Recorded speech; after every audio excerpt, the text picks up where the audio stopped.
Class कैसे हैं आप सब।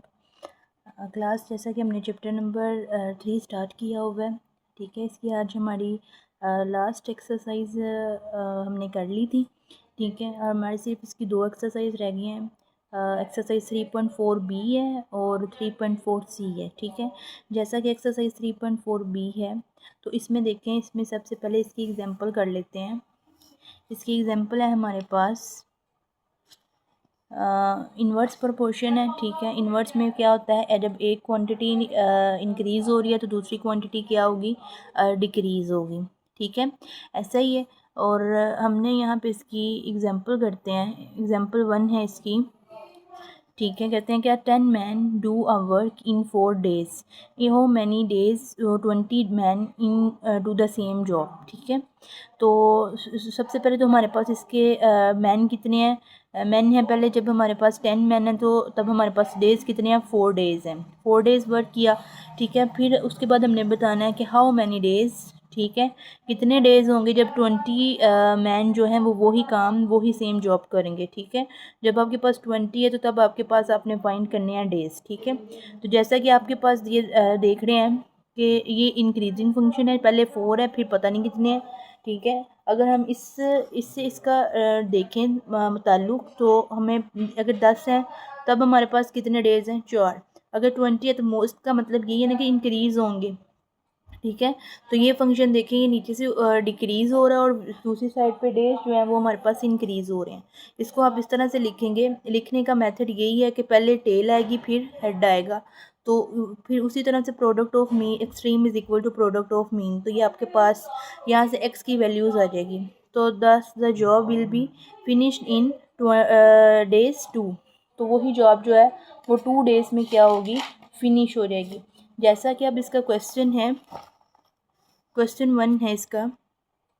ठीक है, question 2 sorry, an airplane travel in certain distance in 170 minutes at a speed of 450 km per hour. How much time will take it to cover the same distance if speed is decreased to 340 km per hour? ठीक है, तो ये देखें, ये solve किया है। ठीक है, यूज़ इन्वर्स प्रोपोर्शन। ठीक है, इन्वर्स प्रोपोर्शन को यूज़ कर रहे हैं। ठीक है, तो सबसे पहले हमारे पास जो डिस्टेंस है वो हमारे पास कांस्टेंट है, तो अगर हम speed multiply time is equal to constant, तो इस तरह से आएगा। अगर हम इसको एग्जांपल की तरह लिखें तो टाइम और स्पीड 2 चीज़ें हैं हमारे पास। ठीक है, टाइम हमारे पास डिक्रीज़ हो रहा है और स्पीड क्या हो रही है, इंक्रीज़ हो रही है।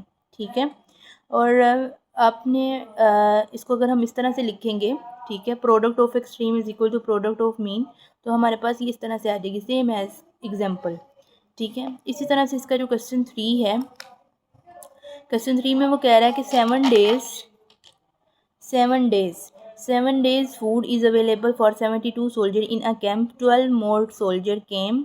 ठीक है, for how many days will be food is be enough. ठीक है, अगर आपके पास 7 दिन 72 सोल्जर हैं तो उनके लिए हमारे पास 7 दिन के लिए उनका फूड जो है वो अवेलेबल है।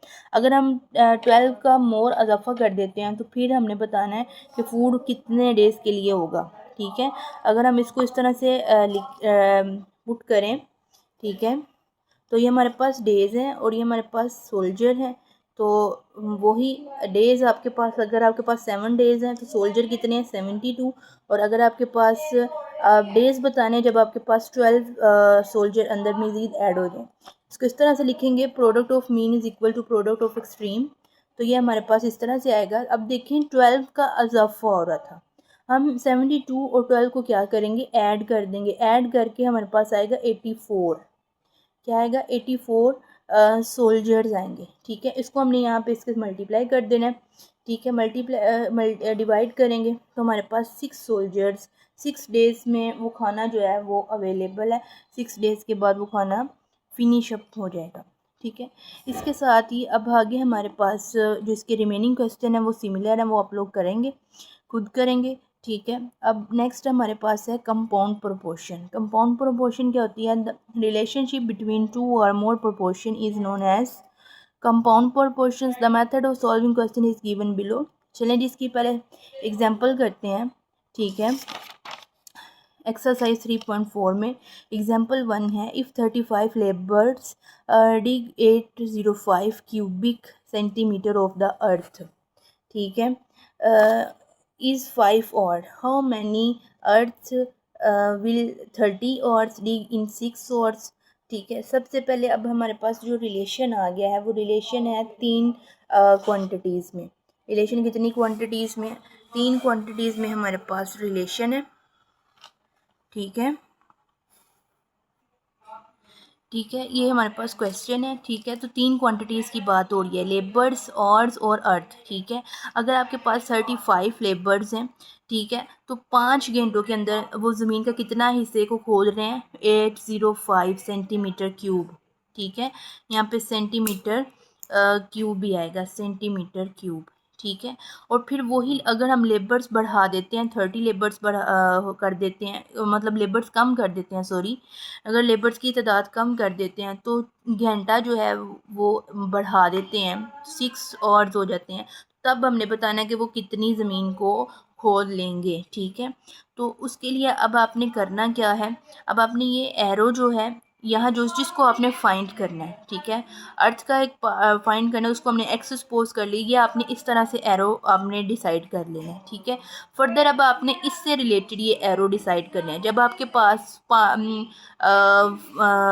ज़मीन का इतना हिस्सा जो है, इतना पार्ट जो है वो खोद लेंगे तो कितने घंटे होंगे? 5 आवर। तो इसी तरह से 6 ये डिक्रीज़ हो रहा है, ठीक है, ऊपर से पहले इंक्रीजिंग फंक्शन है, और ये भी आपके पास पहले 35 है, फिर क्या है 30 है, तो ये भी आपके पास क्या है? इंक्रीजिंग डिक्रीजिंग फंक्शन है, ठीक है। ये नीचे को डिक्रीज़ हो रहा है, तो इसको लिखने का मेथड क्या है?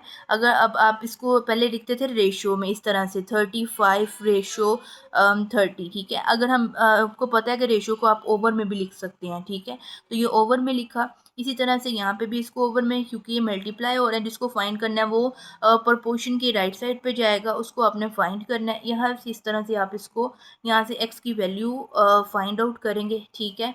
इसी तरह से एग्जाम्पल 2 है, एग्जाम्पल 2 में वो कह रहा है कि 8,000 rupees are sufficient for a family of 8 members for 40 days, for how many days rupees 15,000 will be sufficient for a family of 5 members, ठीक है।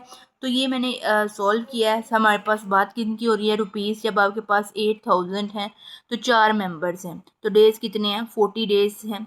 अगर आपके पास वही रुपीज़ जो हैं वो बढ़ा दें, ठीक है, उनकी, तो मेंबर्स की तादाद भी बढ़ा दें, तो फिर आपने बताना है कि वो कितने डेज़ के लिए उनके लिए इनफ होगा, ठीक है। तो उसी तरह से ये आपने इसको इस तरह से डिसाइड कर लेना है एरो। ये एरोज आपने देख के लगाना है। ये देखिए ये इंक्रीजिंग है और ये क्या हो रहा है? ये भी ऊपर से डिक्रीज, पहले ज़्यादा फिर पहले कम है फिर ज़्यादा है, तो ये डिक्रीजिंग फंक्शन है। ये पहले कम है फिर ज़्यादा, तो ये नीचे से ऊपर आएगा, ठीक है। आपने एरो की मुनासबत से इसको लिख लेना है। लिखने के बाद आपने इसको सॉल्व कर लेना है, ठीक है। अब इसकी एक्सरसाइज का क्वेश्चन करते हैं, ठीक है। एक्सरसाइज 3.4 सी का क्वेश्चन 1 है।